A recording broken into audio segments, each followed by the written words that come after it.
শুরুতে জানিয়ে দিচ্ছে হচ্ছে আজকে 3 তারিখ এবং টাকা রেট। আর আজকে হচ্ছে 13ই জুলাই 2024 রোজ শনিবার। So, আমি জানিয়ে দিচ্ছি যে এই মুহূর্তে মালয়েশিয়ার টাকা দিচ্ছে। মালয়েশিয়া থেকে যদি আমরা এই মুহূর্তে বাংলাদেশে টাকা পাঠাই, সেক্ষেত্রে আমরা এক্সচেঞ্জ রেটে কত পাচ্ছি। সেই মুহূর্তে যদি আমরা মার্চেন্ট মানির মাধ্যমে কোনো অ্যাকাউন্টে টাকা পাঠাই, সেক্ষেত্রে টাকা রেট পাচ্ছি হচ্ছে 25 টাকা 15 পয়সা অ্যাকাউন্টে। যদি আমরা পিন নাম্বার অথবা ক্যাশ পিকআপের মাধ্যমে টাকা পাঠাই, সেক্ষেত্রে টাকা রেট পাচ্ছি হচ্ছে 25 টাকা বরাবর।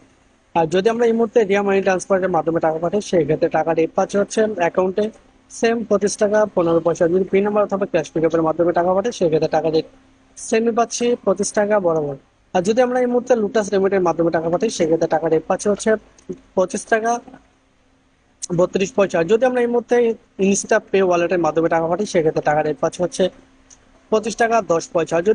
আর যদি আমরা টিএমএল রেমিটের মাধ্যমে টাকা পাঠাই, সেক্ষেত্রে টাকা রেট পাচ্ছি হচ্ছে 25 টাকা 30 পয়সা অ্যাকাউন্টে। আর যদি আমরা পেন নাম্বার অথবা ক্যাশ পিকআপের মাধ্যমে টাকা পাঠাই, সেক্ষেত্রে টাকা রেট পাচ্ছি হচ্ছে